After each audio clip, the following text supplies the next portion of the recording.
Observez ce que moi j'ai observé depuis quelques années. Je crois que vous l'avez peut-être aussi déjà observé. Il est écrit celui qui aime son père ou sa mère. Ici, on cite le père et ensuite le fils. Où est le mari et la femme?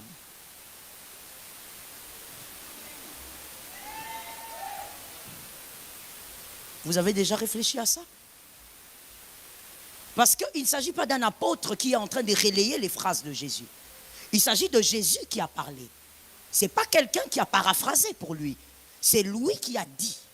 Alors lui, il dit et il cite les membres de famille importants pour une vie. Je sais que je suis en train de choquer. Mais ce n'est pas moi, c'est l'écriture. Je ne sais pas si moi je ne vois pas bien, ou peut-être que c'est la version de mes fils qui a un problème. Si vous avez une autre version, donnez-nous, s'il vous plaît, où c'est écrit mari et femme. On ne parle que du père, de la mère, du fils. Si Jésus n'a pas parlé du mari et de la femme, de dire celui qui aime son mari plus que moi, sa femme plus que moi, s'il n'a pas cité ces deux-là, ça veut dire que tu es à quel niveau? On ne parle pas d'un apôtre, on parle de Jésus.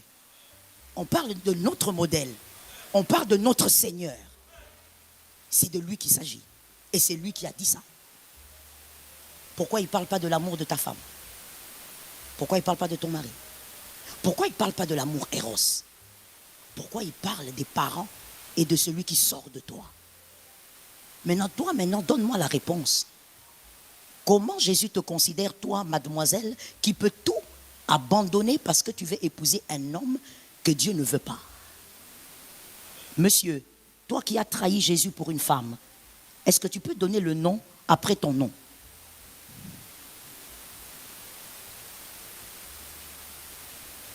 C'est l'écriture. Nous sommes d'accord que c'est l'écriture. Genèse 3, 17. Genèse 3, 17. Dieu condamne l'homme. Il a dit à l'homme, puisque tu as écouté la voix de ta femme et que tu as mangé de l'arbre au sujet duquel je t'avais donné cet ordre, tu n'en mangeras point, le sol sera. Aujourd'hui, quand tu travailles beaucoup et que tu n'as pas de résultats, c'est à cause d'Adam.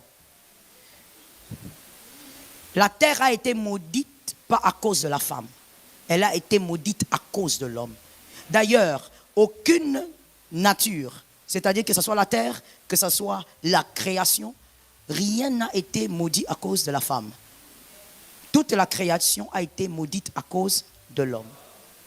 Il dit, à cause de ça, parce que toi, monsieur, tu as mangé, le sol sera amer. Tu travailleras beaucoup dans les embouteillages. Tu vas transpirer des fois, mais tu n'auras pas le résultat de ta sueur. Tu vas des fois s'aimer, mais tu n'auras rien. Tout ça, malédiction à cause de l'homme. Mais il dit bien à l'homme, parce que Dieu est tellement fidèle qu'il ne va pas te punir sans t'expliquer la raison de ta punition. Il dit à l'homme, tu sais pourquoi je te punis? Ce n'est pas d'abord parce que tu as mangé. C'est parce que tu as écouté ta femme. Moi, je ne t'ai pas mis dans le jardin pour que tu écoutes ta femme plus que moi. Le Dieu qui t'a donné la vie, c'est celui qui t'a permis d'avoir ces enfants-là. Il y a certains couples qui n'ont pas d'enfants et qui en pleurent. Donc c'est par grâce que tu as ces enfants. Donc tu ne peux pas aimer les enfants plus que le Dieu qui t'a donné les enfants. Non, je ne peux pas servir Dieu parce que vous savez, j'ai des enfants. Ah d'accord. Il dit à l'homme, parce que tu as écouté ta femme, moi je t'ai mis dans le jardin pour que tu cultives le jardin. J'ai vu que tu étais seul, j'ai embelli ta vie avec une belle femme. Mais maintenant cette femme est devenue le centre de ta vie. Moi je décide et toi tu dis, ma femme m'a dit. Aujourd'hui nous souffrons parce qu'on a maudit le sol à cause d'un homme qui a préféré la femme que Dieu. C'est tout, il est écrit. Parce que cet homme, dans son cœur, il n'avait pas compris qu'il faut aimer le Créateur plus que la créature. Aimer le Créateur plus que la créature. Non, mais je ne veux plus gêner, mon mari m'a énervé. Soit tu es sorcière, soit il y a autre chose. Ta foi ne dépend pas de ton mari. Ta foi ne dépend pas de ta femme. Ton ciel dépend de toi-même. La punition est tombée sur Adam parce que son cœur était partagé. Un créateur l'a placé dans le jardin et c'est ce que la plupart d'entre nous, nous vivons. Un Dieu qui t'a tout donné. Un Dieu qui te donne la vie jusqu'aujourd'hui alors que tu es terrible dans le péché. Tu fais même certains péchés, toi-même tu t'étonnes. Toi-même tu te dis, je suis arrivé à ce niveau comment? Quand est-ce que je suis arrivé à ce niveau? Tu fais des choses tellement horribles que toi-même tu te dis, ah Seigneur, heureusement que toi tu me protèges, tu me couvres. Le Dieu qui t'a donné les enfants, la femme, le mari, il t'a donné la santé. Les autres en ce moment souffrent des ulcères bizarres, des mauvais sorts. Toi tu es préservé. Tu n'as rien fait pour ça. Tu n'as pas fait des meilleures prières. Tes prières n'étaient pas bien agencées pour que Dieu t'exauce. Dieu t'a gracié. Dieu t'a donné des enfants en bonne santé. Ma fille était en train de me dire, elle dit, maman, tu sais, quand notre prof de biologie nous enseignait, il nous a dit ceci. Il nous a dit, avoir un bébé, mettre au monde un bébé en bonne santé, sans problème, sans aucune malformation, est un miracle. Je lui ai dit, oui, il a raison. Il a raison, ce prof. C'est un miracle. Toi, tu as tous tes enfants. Ils sont en bonne santé. Ils ont des oreilles, ils ont des pieds, ils ont tout. Ils sont pas nés avec des malformations cardiaques. Tu as fait quoi? Tu as fait quoi? Mais avec tout ça, tu veux quand même faire l'intelligent dans un fondement insensé. Oui, Dieu est là, mais quand même, je dois aussi. Tu ne dois pas aussi. Il ne se partage pas. Tu aimeras l'Éternel, ton Dieu, de tout ton cœur. Si tu as la force d'aller au travail à 5 heures, pourquoi tu n'as pas la force de venir à l'église le dimanche? Pourquoi? Si tu as la force d'aller prendre de l'argent, je ne sais pas moi où, toi tu habites, je ne sais pas à Lupin, mais tu vas là-bas à Njili. Et à Njili, tu es déjà là-bas à 4 heures du matin, comme un hibou.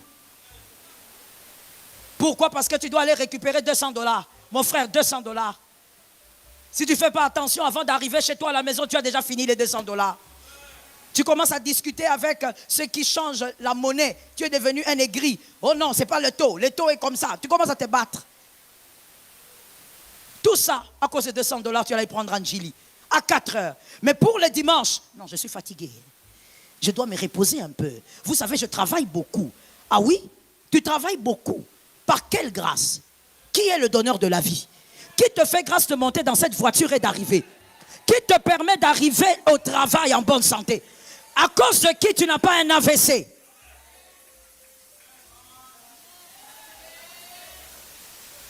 L'AVC ne prévient pas. L'AVC, ça ne prévient pas. Évidemment, il y a des symptômes annonciateurs, oui, comme dans toutes les maladies. Mais, mon frère, toi et moi, là, on est seulement là en train de monter et de descendre. Dans les embouteillages, on se concentre sur notre petite vie. On ne sent même pas que tel signe, ça veut dire qu'il y a un danger. Le jour que ça te frappe dans la voiture, au travail et n'importe où, même dans ta salle à manger. Dieu doit régner abondamment. Pourquoi quand il s'agit des dieux, tu discutes? Pourquoi? Tu discutes sur l'heure du culte. Tu discutes même sur le fait d'aller au culte. Tu discutes même et tu dis, l'église c'est le cœur. Le cœur où? On donne... Je manque de mots. Je manque de mots. J'essaye d'aller calmement pour ne pas trop te choquer ce matin. Je m'étais promise de ne pas trop te choquer.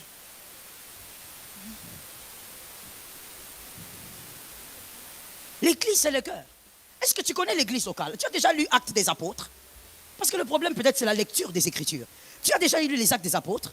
Et tu as lu ce que c'est l'église locale? Les éléments, les fondements de l'église locale? Ça se trouve là dans ton cœur? Dans ton cœur, il y a les diacres?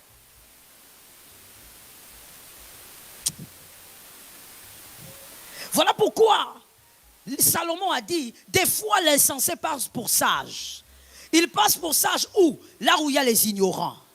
Parce que tu parles beaucoup de français, tu crois que c'est ça la sagesse. Tu crois que tu as raison. L'église locale, on n'a pas fabriqué, c'est dans les Actes des Apôtres. il y a les principes et les fondements d'une église locale. Quand tu dis que l'église c'est ton cœur, où sont les anciens dans ton cœur? Où ce sont tes pancréas? Non, moi je peux rester à la maison de toutes les manières. Dieu voit le cœur. Qui t'a dit ça? La phrase, elle était pour toi. Tu es David. Tu es derrière les brebis.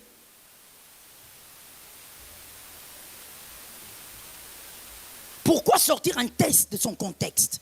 Pourquoi? Pourquoi ne pas seulement obéir à Dieu simplement? Le problème avec toi, c'est ce qui remplit ton cœur. Quand il s'agit de Dieu, tu as des justifications. Quand il s'agit de tes poches, tu ne te justifies plus.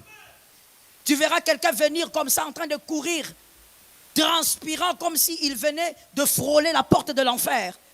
Tu lui demandes, mais d'où tu viens? Ah, je viens de très loin. Je suis venu ici parce que j'ai un rendez-vous. I just wanna have fun, clap my hands, turn around, I just wanna clap, turn around, yes. I just wanna. Je suis venu ici parce que j'ai un rendez-vous. Tu as un rendez-vous avec un mortel qui peut te décevoir à n'importe quel moment. D'ailleurs, la plupart de tes blessures que tu as dans ton âme, ce sont les blessures des rendez-vous. La plupart des blessures que tu as dans le cœur, tu es devenu aigri. On te donne rendez-vous, la personne ne sort pas après 2 heures. Tu dis, mais j'étais venu ici. Non, non, attends seulement. C'est grave. La main qui donne, c'est celle qui domine. Tu restes là comme ça pendant 2 heures, tu gaspilles 2 heures de ta vie qui ne reviendront plus jamais dans ta vie. Tu es là assis dans un couloir, il y a des moustiques qui te piquent. Il fait noir. Tout ça pour qu'un monsieur te reçoive et te dise, amène-moi ton dossier après 5 jours.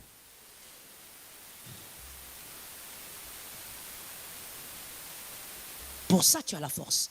Mais pour Dieu, non. Pour Dieu, on a la fièvre, on a des vertiges.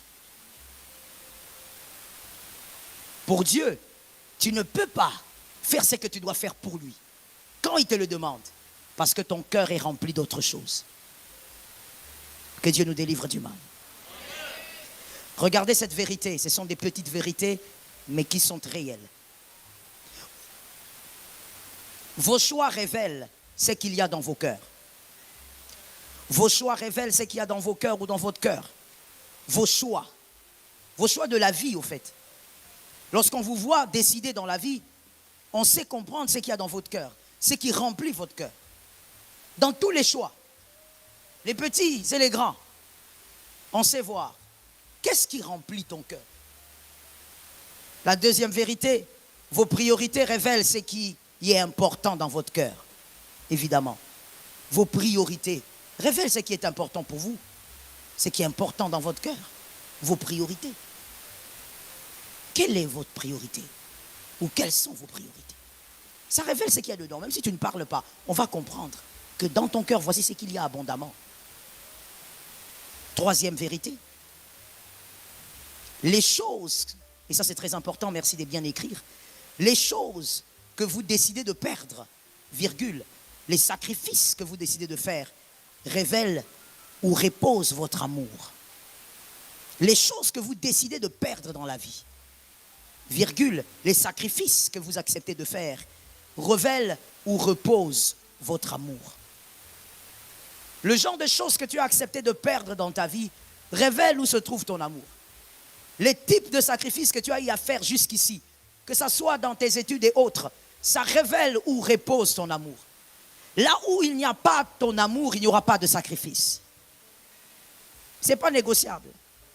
Il ne faudrait pas dire non, vous savez, c'est parce que ces derniers temps, je suis très coincé. Voilà pourquoi je n'arrive pas à servir Dieu. Voilà pourquoi je n'arrive pas à être à l'église. Non, non, non. Les justifications ne changent pas la vérité. La vérité, c'est qu'on ne peut pas se sacrifier là où il n'y a pas d'amour. C'est tout. Ça ne se discute pas. Sans contredit. Là où il n'y a pas d'amour, on ne se sacrifie pas. Quand on se sacrifie, il y a l'amour. Et quand il y a beaucoup d'amour, on se sacrifie beaucoup. Je veux même mieux le dire. Quand il y a beaucoup d'amour, je ne te vois pas écrire, monsieur. Écris ce que je dis là. Quand il y a beaucoup d'amour, on se sacrifie sans compter. On ne réalise même plus qu'on est en train de faire des sacrifices. Parce qu'il y a l'amour. Quand on aime Dieu, on ne compte pas le nombre des sacrifices. On ne les compte même plus comme des sacrifices. Ça devient quelque chose de tellement naturel. Parce qu'on aime. Regarde un peu ce garçon. Je crois que tu es là d'ailleurs. Je voulais dire regarde ce garçon, mais je sais que tu es dans la salle. Tu te rappelles de quand tu as escaladé ce mur et que le chien voulait te bouffer. Bouffer ton mollet parce que tu es allé voir cette fille. Tu as escaladé un mur de 2 mètres, mon frère. Tu es monté là-bas, on ne sait pas comment. Tu es devenu Batman pour quelque temps. Mais tu sais, quand tu as escaladé ce mur, quand tu avais 20 ans, 18 ans, je ne sais, tu n'avais même pas senti la douleur. Ton pantalon s'est déchiré, tu l'as constaté à la maison. Pourquoi? Parce que tu as escaladé le mur, tu voulais voir ta dulcinée de l'époque, qui est aujourd'hui l'ex-Janine. Tu as remarqué que ton pantalon était déchiré où? À la maison. Tu as dit, oh, le pantalon est déchiré. Tu n'as même pas senti la douleur du mur. Pourquoi? L'amour. Quand il y a l'amour, les sacrifices ne sont même pas comptés. On ne les voit plus. C'est comme ça que si je pose la question à un parent, est-ce que nourrir tes enfants est un sacrifice? Il va dire, ben non. Quelqu'un d'autre même va dire, c'est un devoir. Mais alors qu'en réalité, c'est un sacrifice. Oui.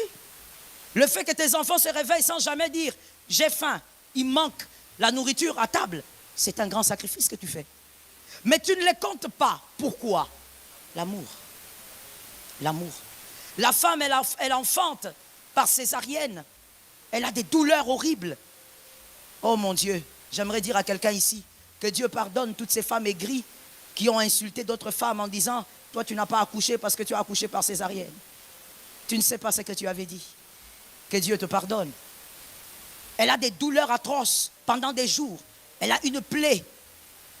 Elle veille sur son corps, mais en même temps, elle oublie la douleur. Pourquoi? Parce que elle a l'amour de son bébé. Lorsqu'elle tient son bébé entre ses mains, elle ne se rappelle même plus qu'elle a une plaie. Elle peut allaiter son bébé avec sourire, alors que peut-être qu'elle saigne même. Mais elle ne pense plus à rien. Quand il y a l'amour, on ne compte pas le sacrifice. Mais quand tu vois quelqu'un commencer à compter, j'ai fait ceci, j'ai fait cela, c'est que l'amour commence à s'effriter. L'amour commence à sécher. L'amour commence à partir. Quand tu vois quelqu'un qui commence à dire, mais moi aussi pour Dieu, n'est-ce pas que j'ai fait ceci, j'ai fait cela. Il y a autre chose qui a pris la place. Là où il y a l'amour, le sacrifice ne se compte pas. Il est écrit dans Jacques 2, 18 que Dieu nous aide qu'après ce mois de septembre, que nos cœurs soient différents. Nous ne sommes pas venus écouter, nous sommes venus nous transformer à l'aide du Saint-Esprit. Jacques 2, 18. Mais quelqu'un dira, c'est l'apôtre Jacques qui parle, toi, tu as la foi et moi, j'ai les œuvres. Montre-moi ta foi sans les œuvres. Et moi, je te montrerai la foi. Tu ne peux pas dire que tu as la foi si tu ne me démontres pas ça. L'apôtre Jacques a dit, ce sont des choses qui ne se disent pas. La foi se démontre. Tu as la foi, tu as vu, tu t'es réveillé le matin, tu t'es lavé, tu t'es parfumé, tu es venu adorer ton Dieu. C'est ça la foi. Tu as la foi. Tu as pris ta voiture, tu as bravé les embouteillages, tu es venu adorer Jésus. Voilà pourquoi j'aimerais ouvrir une parenthèse pour dire, s'il vous plaît, lorsque quelqu'un se déplace pour adorer son Dieu, ne soyez pas une pierre d'achoppement. Laissez la personne adorer son Dieu. Elle s'est concentrée le matin pour venir adorer son Dieu. On ne vient pas nous distraire ici. Nous ne venons pas contempler les hommes. Nous sommes venus adorer Jésus. Respecte l'adoration de ton frère. Et donc, mon frère, Jacques dit, démontre-moi la foi par les œuvres. Écoutez, et vous allez l'écrire après, s'il vous plaît. La foi, c'est comme la loyauté, la confiance, l'amour. Ça ne se dit pas, ça se prouve. Non, fais-moi confiance. On ne te fait pas confiance parce que tu le demandes. Tu dois me prouver que tu es digne de confiance. La confiance se gagne. La confiance se travaille. C'est comme un champ. Vous devez s'aimer et on doit voir des résultats. Toi, tu es là, un grand aventurier, tout ce que tu as à dire, faites-moi confiance. Quand tu fais confiance, sur base de quoi? On fait confiance sur base de quelque chose. Tu sais pourquoi nous faisons confiance en Jésus? Il nous a aimés jusqu'à mourir. Et jusqu'aujourd'hui, il est notre protecteur fidèle. Il est digne de confiance. Tu étais malade, tu es guéri. Tu l'avais invoqué, tu es guéri. Il est digne. Pasteur Marianne, venez, parce que vous êtes témoin du témoignage, n'est-ce pas? Nous avons eu un témoignage, c'était quand? Vous êtes où, pasteur? C'était quand, le témoignage qu'on a reçu? On l'a reçu à la Cité Verte, c'était quand? Le jeudi, de la dame qui est guérie de la paralysie faciale? Le jeudi. On avait une retraite de femmes à l'église mère, et il y avait une femme, on était déjà à la fin, en train de clôturer le culte, et j'ai vu mon interprète en train presque d'être harcelé par une femme, alors que moi je clôturais le culte. Et j'ai posé la question, il est venu, mon interprète est venu me dire, il y a une femme ici qui insiste, qu'est-ce qu'il y a? Elle était déjà là devant. Tu vois le sacrifice. On ne l'a pas appelée, on lui a dit, attends là-bas, reste dans la foule. Non, elle est passée devant. Quand c'est abondant, c'est abondant. Et mon interprète me dit, la dame est en train de témoigner que, on était jeudi, hein, le lundi, jusqu'au lundi, elle souffrait, elle avait fait une crise, donc elle souffrait d'une paralysie faciale. Tout le côté gauche ne fonctionnait pas. Elle ne parlait pas, sa langue évidemment ne bougeait pas. Jusqu'au lundi, on la nourrissait par les enfants et elle bavait. Merci pasteur, c'est pourquoi je t'ai appelé, parce qu'elle me rappelle les détails. Et le mardi, on avait commencé la retraite des femmes là-bas, elle n'était pas venue parce que justement elle était dans cet état-là. Elle bavait, elle n'arrivait pas, tout le côté gauche ne bougeait pas, alors elle ne pouvait pas venir devant les gens comme ça. Et le mercredi, je ne sais pas c'est qui, l'a poussée. Je crois qu'il faut que ça soit abondant. Quand l'amour est abondant là-bas, quelque chose se passe. Tu vois pourquoi Jésus est digne de confiance? Ça veut dire qu'elle est restée le lundi dans sa souffrance. Le mardi, elle a appris qu'il y avait retraite. Avec la distribution certainement des invitations. Elle s'est dit, je ne pourrais pas, comment je vais aller comme ça, bavant comme ça? Mais le mercredi, elle a dit, non, celui-là, il est digne de confiance. On dit qu'il fait des miracles. Il est écrit qu'il est le Dieu des prodiges. Alors je vais quand même aller avec mon visage comme ça.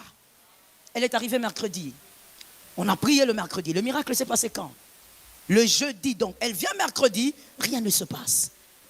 Oh, Jésus est un Dieu des miracles. Il est digne de confiance. Il est digne de confiance. Parce que je te parle de la confiance. Voilà pourquoi je te parle de ces témoignages. On ne l'a pas encore publié, hein? On va publier. Il est digne de confiance. Elle vient mercredi, il n'y a rien. On prie, on crie, on dit Amen, on est enseigné. Elle rentre. Mais le jeudi à la clôture, elle dit j'irai quand même. Même en bavant là, j'irai. Parce que Jésus est digne de confiance. S'il a fait dans la parole, il peut le faire avec moi. La dame vient le jeudi. C'est pendant la prière? Pendant la prière. Toi, quand on prie, tu regardes les colonnes. Quand on prie, tu regardes le plafond. Quand on prie, tu regardes les filles dans l'église.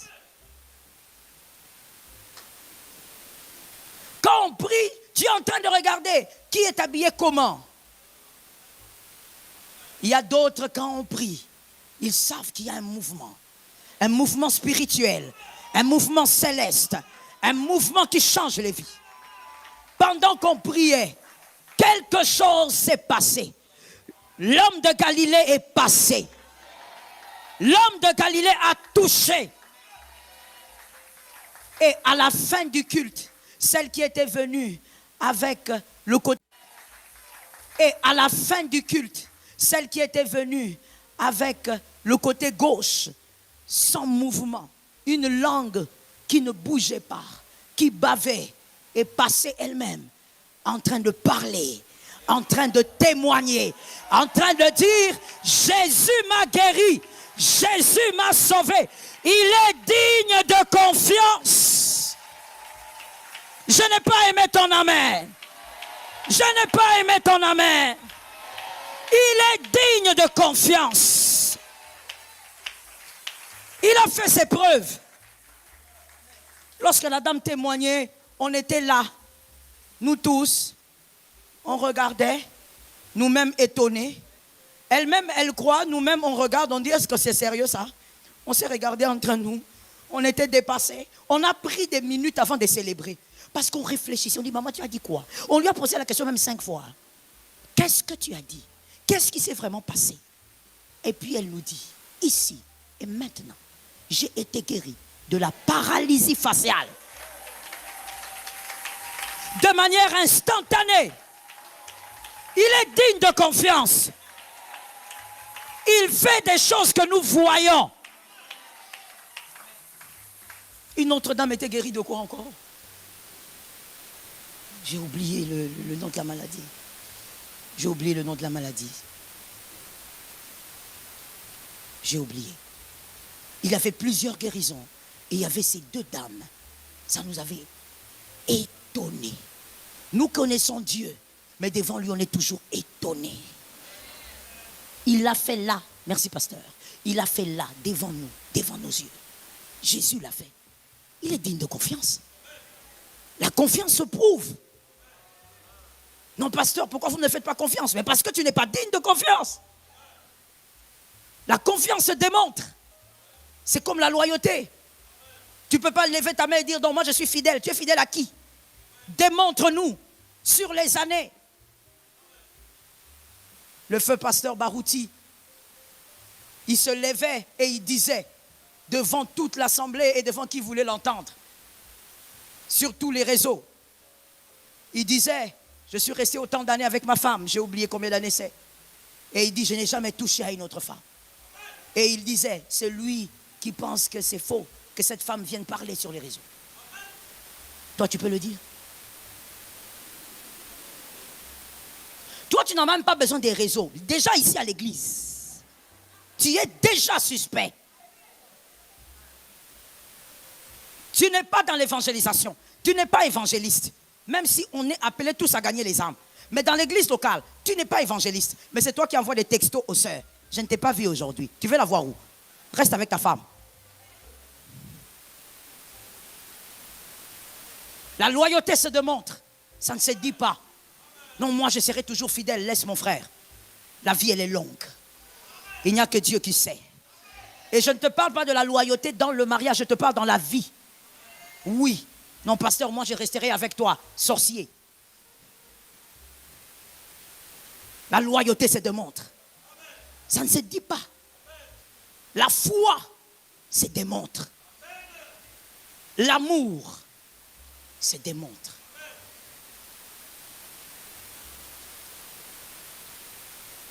Mon cœur aime Dieu. Non, démontre-nous que tu aimes Dieu. Quels sont les sacrifices qui peuvent crier et dire que tu aimes Dieu? Démontre que tu aimes Dieu. Là où les hommes n'arrivent pas à arriver, par amour pour Dieu, toi arrive. L'amour de Dieu doit bouillonner en toi. Je vous pose une question simple et aidez-moi à répondre s'il vous plaît. Il y a 2 armées qui se battent. 2 armées. L'un, ou on va dire l'une des armées, est dans la distraction. Et l'autre est ordonnée, organisée. Écoutez-moi bien s'il vous plaît. L'autre organisé, l'autre est ordonné, mais l'une est distraite, une armée totalement distraite. L'armée qui est organisée, évidemment, arrive à battre celle qui est désorganisée. Dites-moi, l'armée qui a gagné pourquoi? Vous savez, les réponses comme ça, c'était à la maternelle. Quand tu n'as pas la réponse, mais tu veux te faufiler dans la réponse des autres. Répondez-moi simplement à haute voix. L'armée qui a gagné pourquoi? A gagné pourquoi?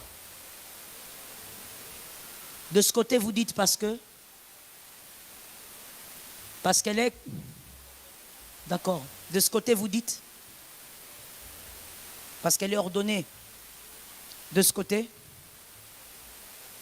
Parce qu'elle est ordonnée. Au coin? Et ce qui est extraordinaire, ils sont très jeunes, mais ils se regardent entre eux. Ça sent que vous avez triché depuis la maternelle.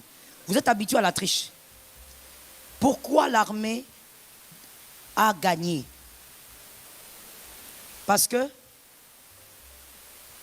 levez-vous, La demoiselle là qui a parlé, levez-vous. Vous avez dit que Dieu bénisse ta maman. Et que Dieu visite ton papa. L'ADN était bon.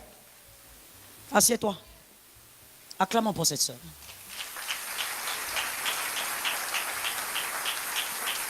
L'armée qui a gagné, cette armée n'a pas gagné parce qu'elle était organisée. Elle a gagné parce que les autres étaient désorganisés. Elle a gagné parce que les autres étaient distraits. Parce que si les autres étaient aussi organisés, peut-être qu'elle n'allait pas gagner. Si les autres étaient aussi conscients, peut-être que cette armée-là n'allait pas gagner. C'est la distraction des autres qui a donné l'avantage à l'armée organisée. Elle a eu seulement de l'avantage.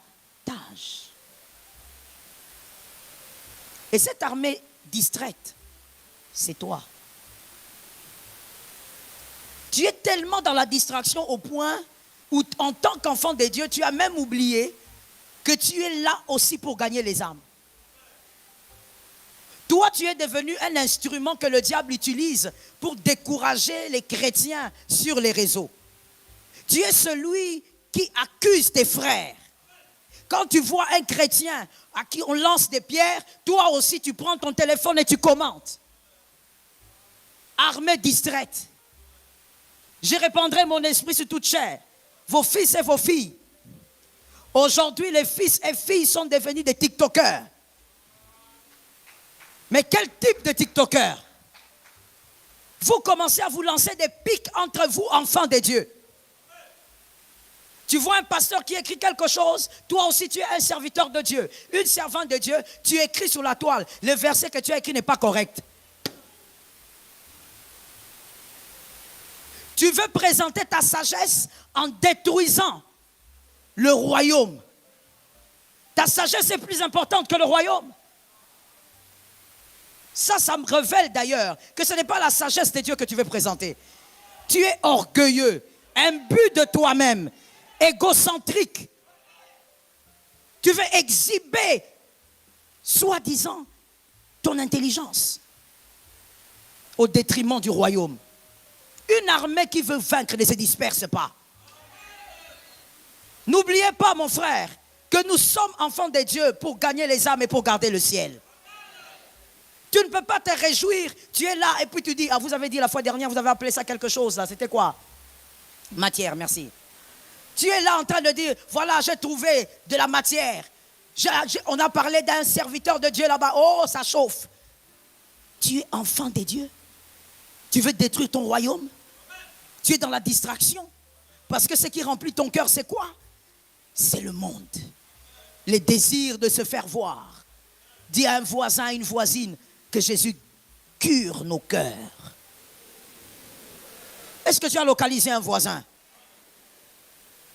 Localise-moi une femme maintenant et dis-lui que Jésus cure ton cœur. Ne me posez pas la question pourquoi.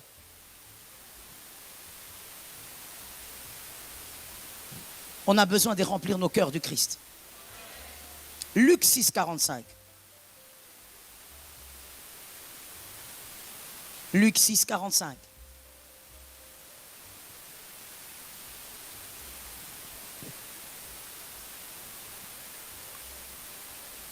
Il est écrit, l'homme bon tire des bonnes choses du bon trésor de son cœur. Que Jésus nous délivre du mal. Et le méchant tire des mauvaises choses de son mauvais trésor. Car c'est de l'abondance du cœur. Il y a deux types de trésors. Le mauvais et le bon. Mais les deux trésors, au fait, il s'agit du cœur. C'est de l'abondance que la bouche. Écrivons s'il vous plaît. Ce qui remplit votre cœur déterminera aussi vos choix, ainsi que votre comportement. Ce qui remplit votre cœur déterminera vos choix, ainsi que votre comportement. Ce qui remplit votre cœur déterminera vos choix, ainsi que votre comportement. Une autre réalité, ce qui remplit votre cœur définira le type d'entourage que vous créerez.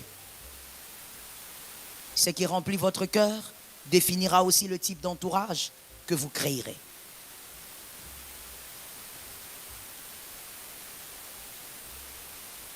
C'est ce que ce verset veut dire. Dans la première phrase, nous avons dit, ce qui remplit votre cœur détermine vos choix. Oui, c'est pourquoi il est écrit, l'homme bon. L'homme bon, c'est celui qui fait des bons choix. L'homme bon, c'est celui qui a un bon comportement.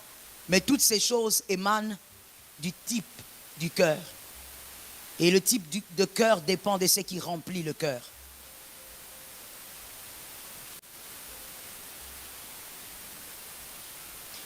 La Bible veut aussi dire par ce verset ceci. C'est de l'abondance du cœur que la bouche parle. C'est ce qui va remplir ton cœur qui va te pousser à parler. Il y a une différence entre parler et dire. La plupart d'entre nous ici, peut-être même tout le temps, nous disons des choses, mais nous ne parlons pas. Dire, c'est quoi? Dire, c'est exprimer une pensée. Dire, c'est exprimer une pensée. Et n'oubliez pas, on peut exprimer une pensée sans la croire. On peut exprimer une pensée sans y croire. Et la plupart des temps, c'est ce qui se passe avec nous. On peut exprimer une pensée sans croire en ce qu'on a dit. Dire, c'est exprimer un sentiment. Exprimer un sentiment. Je crois qu'avec tous les ex que tu as, tu comprends ce que ça veut dire. Dire, c'est exprimer un sentiment. On peut exprimer des sentiments qu'on ne sent pas, qu'on ne ressent pas. On peut exprimer des sentiments qu'on ne ressent pas. Toi et moi, c'est pour la vie. Aujourd'hui, il n'est pas là. Tu es la femme de ma vie. Aujourd'hui, tu es le passé de sa vie. Je ne sais pas pourquoi quand je parle, il y a des gens qui se fâchent. Pourquoi ton visage est fermé comme ça? Il t'énerve à ce point que Jésus guérisse ton cœur.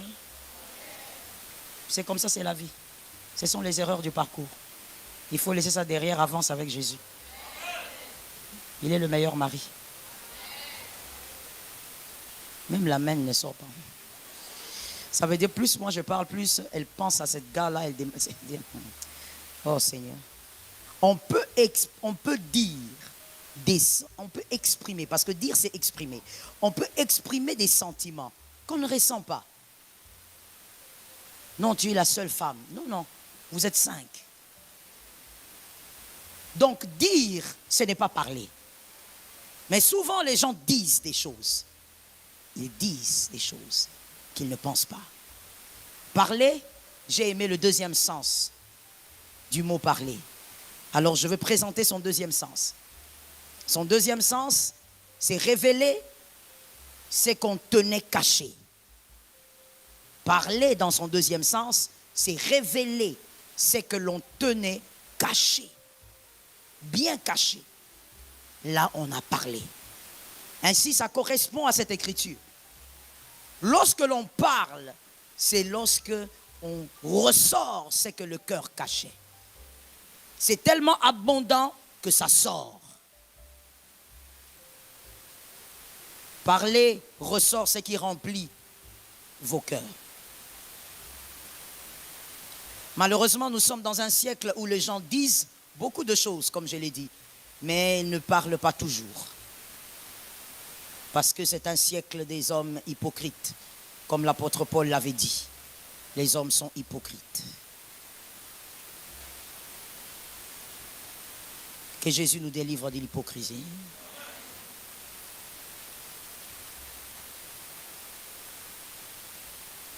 Il y a un chef d'armée qui veut contrôler totalement ton cœur, que je vais appeler dans cet enseignement MD.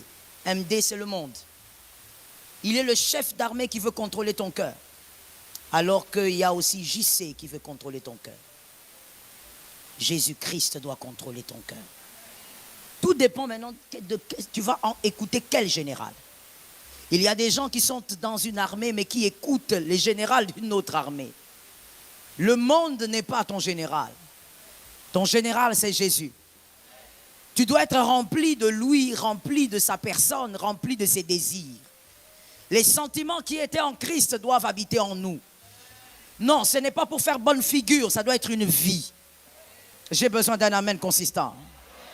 Ce n'est pas parce qu'on est à l'église. Voilà pourquoi, moi, depuis que je connais Jésus, c'est à l'âge de 15 ans que j'ai donné ma vie à Jésus, j'ai toujours prôné quelque chose. Il ne faut pas dire à quelqu'un, non, il ne faut pas plutôt prendre un foulard pour couvrir une femme qui est mal habillée. Il faut l'enseigner. Qu'elle sache pourquoi elle doit bien s'habiller. Ça ne sert à rien d'avoir des femmes à la porte là-bas avec des foulards. On n'est pas enfant de Dieu à cause de l'église locale. Donne un amen que tu sois délivré. Vous avez des pagnes là-bas à la porte avec des pagnes et puis on surveille. Et j'ai vu quelque part où j'étais allé prêcher et j'avais des réceptions après. Je n'ai pas compris ce mouvement-là parce que quand je ne comprends pas, évidemment, humblement, je pose la question. J'étais dans le bureau donc de celui qui m'avait invité de mon hôte pendant que je vais recevoir et je vois une dame qui vient là et se tient debout là. Je regarde la dame, elle n'a pas de sourire, hein. Elle ne sourit pas. Elle se tient devant la porte. Je te dis, pasteur, c'était bizarre. Elle s'était devant la porte. Une dame qui mesurait à peu près, bon, je ne sais pas trop, mais elle était grande de taille. Elle pouvait avoir 1,80 m et plus. Imposante donc. Alors moi je regarde, je dis, c'est mon garde du corps ou bien? Alors je pose la question, maman, vous allez rester là? Elle secoue sur la tête. J'ai dit, mais quand je veux recevoir, on va fermer la porte? Non, pasteur, ça va rester ouvert. J'ai dit, mais pourquoi vous avez ces tissus-là comme ça? Elle avait des tissus empilés. Dit, pourquoi? Vous allez voir, pasteur, vous allez comprendre. Ah bon? Alors je prends mon mal en patience et je vois une dame qui vient et puis elle voit la dame venir. Stop. Elle prend le tissu. Elle couvre parce que cette dame était en pantalon. Et elle entre. Je regarde. J'observe. On ne s'habille pas bien pour faire du bien au pasteur. On ne s'habille pas bien à cause de vos visages et de vos... Non. On ne s'habille pas bien parce qu'on est entre ces quatre murs. On s'habille bien parce qu'on est sauvé. Et quand on est sauvé, on connaît les valeurs du royaume. On se respecte et on respecte le Christ que l'on porte. Pourquoi mettre le pagne là-bas? Parce que quand vous mettez le pagne, en sortant, vous récupérez le pagne. Donc elle redevient comment? Je ne comprends pas, en fait. Parce que quand vous lui donnez les pagnes, vous êtes en train de lancer un message. Elle est quoi? Jézabel? Bon, maintenant, quand elle sort, elle redevient Jézabel. On ne fait pas les choses pour les hommes. On fait les choses pour vivre avec Jésus. Convenablement avec Jésus. Jésus est une vie. Jésus n'est pas un moment, un instant. C'est pour ça que là, quand on m'avait invité quelque part prêcher sur la présence de Dieu, j'ai dit, la présence de Dieu, ce ne sont pas les quatre murs. La présence de Dieu, ce ne sont pas les quatre murs. La présence de Dieu, c'est Jésus en vous. Donc, dans la toilette, tu es dans la présence de Dieu. Yes. Quand tu te laves, tu es dans la présence de Dieu. La présence de Dieu, ce ne sont pas les instruments. Christ en toi. C'est ça la présence de Dieu. Et donc, si on doit bien s'habiller dans la présence de Dieu, on doit bien s'habiller partout. Et on doit comprendre pourquoi il faut bien s'habiller. Jésus, c'est une vie. Mon frère, il faut se battre dans ton cœur. Demander au Saint-Esprit de t'aider, de tuer l'hypocrisie. Jésus est une vie. Que Jésus nous délivre du mal. Prenons ce texte. Jean 20, 11 à 18. Jean 20, 11 à 18. Jean 20, 11 à 18. Aide-moi, dis à ton frère que Jésus nous délivre du mal. Jean 20, 11 à 18. Cependant, Marie se tenait dehors près du sépulcre. c'est Marie de Madeleine, de Magdala, tout dépend des versions. Et pleurait. Comme elle pleurait, elle se baissa pour regarder dans le sépulcre. 12. Et elle vit 2 anges vêtus de blanc, assis à la place où avait été couché le corps de Jésus. L'un à la tête et l'autre aux pieds. Ils lui dirent, femme, pourquoi pleures-tu? Pourquoi tu pleures? Marie de Magdala. Elle répondit, parce qu'ils ont enlevé mon Seigneur. Et je ne sais où ils l'ont mis. Reprenez le 13. Ils ont enlevé qui? Est-ce qu'elle avait bien parlé ou elle était juste trop triste et qu'elle ne gérait plus ses paroles? Elle aurait dû dire, ils ont enlevé le corps de mon Seigneur. Parce que c'était un corps, n'est-ce pas? Le 14. En disant cela, elle se retourna et elle vit Jésus debout. Mais elle ne savait pas que c'était Jésus. Jésus lui dit, femme, pourquoi pleures-tu? Qui cherches-tu? Est-ce que Jésus ne le savait pas? Il est normal que Jésus, connaissant ta situation, te demande quand même de t'attacher à lui. Te demande quand même de t'accrocher à la foi. Il connaît ta situation. Il pose la question, qui cherches-tu? Elle pensant que c'était le jardinier, lui dit, Seigneur, si c'est toi qui l'as, dis-moi où et je prendrai quoi? C'est un Jésus mort qu'elle cherche comme ça. C'est un corps. 16. Jésus lui dit, Marie. Elle se retourna et lui dit en hébreu, Rabouni, c'est-à-dire maître. Jésus connaît, il connaît et il te connaît par ton nom. Merveilleux ici, quand Jésus a cité son nom, Marie n'a pas confondu. Marie n'a plus dit non, ça c'est les jardiniers. Elle a reconnu la voix. Elle a dit ça c'est le maître qui m'enseigne. Ça c'est celui qui m'enseigne, qui est devant moi.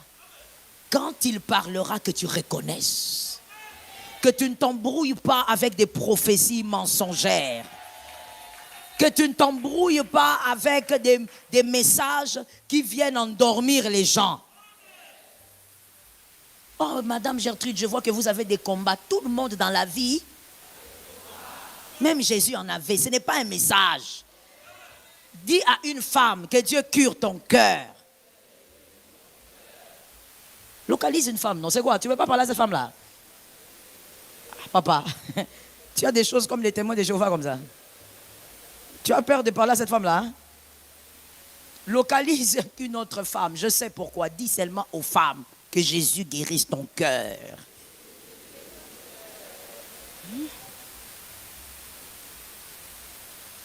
Quand Jésus parle, sois capable de savoir que ça c'est Jésus. Ne te trompe pas, ne t'embrouille pas. Non, parce qu'il m'a dit exactement la date à laquelle ma grand-mère était née. Toi, tu ne sais pas que Lucifer était là quand ta grand-mère était née. Que tous les démons étaient là quand ta grand-mère était née. Qu'est-ce qui est difficile là-bas? Marie a dit, Rabouni. C'est merveilleux pour les femmes, parce que ça, c'est la délivrance des femmes. Chez les Juifs, la femme ne pouvait pas avoir un Rabouni. Rabouni, c'est un maître, maître, on l'a dit en français simplement, mais ça voulait dire, c'est le mot qu'on utilisait, jusqu'aujourd'hui d'ailleurs, chez les Hébreux pour appeler le grand enseignant, le rabbin. Le grand rabbin, on l'appelle le Rabouni, c'est lui qui enseigne les autres. Et celui-là n'enseigne que les hommes, jusqu'aujourd'hui, exclusivement, il n'enseigne que les hommes. Et là, quand Marie dit Rabouni, il y a quelque chose qui a été brisé. Il y a quelque chose qui a été brisé. La femme a été capable aussi d'avoir un enseignant. Et si elle a un enseignant, c'est qu'elle peut être disciple. Et si elle peut être disciple, c'est qu'elle peut annoncer l'évangile. Rabouni. Et là, Jésus ne dit pas Marie, non, non, non, non, non, toi tu es une femme. Moi je suis un Rabouni, mais pour les hommes. Jésus Akès. Quelque chose a commencé. Allez-y au 17, s'il vous plaît. Jésus lui dit, ne me touche pas. Parce que là, vous comprenez que quand elle dit Rabouni, elle veut toucher Jésus. Elle réalise que celui que je suis venu chercher, il n'est pas dans la tombe. Il est debout. Moi, je cherchais un corps, mais moi, j'ai vu quelqu'un de debout. Alors, elle veut attraper Jésus. Que Dieu t'aide, que Jésus soit le souci de toute ta vie. Mon Dieu, pendant que les gens cherchent à attraper Jésus, il y a des femmes qui cherchent à attraper les hommes d'autrui. Jusqu'aujourd'hui, toi, tu pries pour que cet homme-là, que la femme-là meure, que toi, tu entres. Jusqu'aujourd'hui, pendant que les gens cherchent à s'accrocher à Jésus. Oh mon Dieu, que Dieu t'aide à t'accrocher à Jésus. Marie, sans permission. My goodness. J'allais dire, les anciens réflexes sont revenus. Marie regarde et dit, c'est lui. Elle veut attraper. Jésus dit, non. Choya. Ne me touche pas encore. Je ne suis pas encore entré. Je n'ai pas le corps que toi tu peux toucher. Parce que là, c'était le Christ. Ce n'était pas le fils de Marie. Là, c'était quelqu'un d'autre. Ce n'était pas Jésus, le Nazaréen. C'était le Christ, celui qui était au commencement. Celui qui s'est donné au commencement. Celui sur qui il est écrit. Au commencement était la parole. La parole était avec Dieu. Et la parole elle-même était Dieu. Et de tout ce qui a été créé, rien n'a été créé en dehors de la parole. Parole. Là, ce n'était pas le fils de Marie. Ce n'était pas le charpentier. C'était le créateur de l'univers. Il dit, Marie, ce corps, tu ne connais pas ça. Tu ne peux pas toucher. Un humain ne peut pas toucher ce corps. Tu attends, je dois partir. Mais écoutez ce qu'il continue de dire. Il dit, mais va trouver mes frères et dis-leur que je monte vers mon Père et votre, vers mon Dieu. Ah, j'aime ta joie, j'aime ta joie. Mon Père, votre Père. Mon Dieu, votre Dieu. Même esprit, même Père, moi et Jésus. Même Père. 18. Marie de Magdala. Vous voyez, on précise maintenant. Jean, l'apôtre, qui était très jeune à l'époque, il donne des détails afin que nous ne puissions pas nous embrouiller. Pour qu'on ne se dise pas que c'est Marie, la maman de Jésus, qui était toute douce, la Vierge. Non, non, non. C'est celle qui avait plus de 7 démons. C'est celle-là qui était allée pleurer pour trouver un corps. Elle ne cherchait pas un être humain. Elle cherchait un corps. Et elle disait, donnez-moi ce corps-là. Là où vous avez mis ça, donnez-moi ça. Marie, tu voulais mettre ça où? Marie, toi, tu as finalement aimé qui? Tu as aimé Jésus ou bien tu as... Quand c'est abondant, donnez-moi le corps. Et on dit Marie de Magdala, donc celle qui était délivrée par plus de 7 démons, la prostituée, celle qui passait partout, celle que certains pharisiens connaissaient. Ils faisaient semblant, mais ils sont déjà entrés là-bas. La prostituée qui a ravagé les foyers des gens. La prostituée qui est entrée dans les mariages, elle a créé le désordre. La prostituée qui a donné les dégoûts à certains hommes sur leurs propres femmes. Parce qu'ils avaient découvert Marie de Magdala. Une femme terrible. Quand elle passe, tu pleures ton mari. C'est cette femme-là. La Bible dit, Marie de Magdala, Allah a annoncé aux disciples qu'elle avait vu le Seigneur et qu'il lui avait dit ces choses. L'Écriture dit, Jésus est venu se manifester auprès de Marie de Magdala. Pourquoi auprès d'elle? Pourquoi pas auprès des 2 disciples qui étaient venus aussi? Parce que toi qui ne lis pas la Bible, il y avait 2 disciples aussi qui étaient venus, qui avaient couru vers la tombe. Lorsqu'on leur a dit, la tombe est vide, ils sont venus. Il s'agissait de qui? Pierre et Jean, le plus âgé et le plus petit. Tout ce que la Bible dit, c'est avec objectif. Le plus vieux de tous et le plus jeune. Celui que Jésus aimait beaucoup et celui qui aimait Jésus. Tous les 2 là sont venus. Ils ont regardé la tombe. Ils ont dit, hey, on a volé. Ils sont répartis. Pendant qu'ils étaient en train de voir la tombe, Jésus était là. Jésus regarde, Jésus ne se manifeste pas auprès de Pierre. Il ne se révèle pas auprès de Jean, mais il était là. Il a attendu que les deux gaillards partent. Et il a attendu Marie. Pourquoi Marie? Parce que Marie ne cherche pas un homme. Marie cherche un corps. Marie a aimé quelqu'un. Elle n'a pas aimé le miracle. Marie a aimé quelqu'un. Elle n'a pas aimé le pain. Marie a aimé quelqu'un. Elle n'a pas aimé le confort. Marie a aimé quelqu'un. Elle n'a pas aimé ce qu'il faisait pour eux. Marie a aimé quelqu'un. Elle n'a pas aimé celui qui levait les paralytiques. Le cœur de Marie était rempli de l'amour pas pour ce que Jésus donne. Le choix que tu fais même de l'église, tu le fais parce que c'est Jésus qui t'a envoyé ou c'est parce que toi tu es un disciple qui s'accroche à cause du pain. Je vais aller dans cette église là-bas, j'ai remarqué que là-bas, Bazo Sanza Banyoka. Je parle où je laisse. Quand c'est abondant, je vous ai dit tout à l'heure, même le choix que vous faites révèle ce qu'il y a dans votre cœur. Non, je vais aller dans cette église-là parce que là-bas, on traite vraiment les cas des maris de nuit. Moi, j'ai beaucoup de combats. Marie, non. Généralement, les femmes, surtout les femmes servantes de Dieu, elles aiment ce verset parce qu'elles disent, voilà, ça montre que Jésus a envoyé la femme. Écoute, Jésus n'a pas envoyé Marie de Magdala à cause de son genre. Ce n'était pas une question de femme. Je suis désolé de briser une certaine théologie. Jésus n'a pas choisi Marie de Magdala parce que c'était une femme qui devait annoncer l'évangile. Jésus a choisi un cœur. S'il y avait un homme qui avait le même cœur, il aurait choisi l'homme. Jésus a choisi un cœur. Tous étaient enfermés dans la salle, ils avaient peur qu'on les poursuive.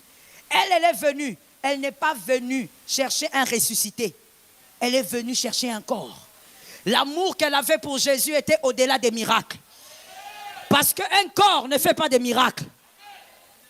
On ne fait pas de miracles. Un corps ne fait pas de miracles. Elle n'était pas venue chercher le corps de Jésus parce que ça faisait des miracles. Elle savait que le corps ne peut plus rien produire pour elle. Son amour était pour celui qui a changé sa perception de la vie. Celui qui lui a donné une chance dans la destinée. Celui qui a redoré sa réputation.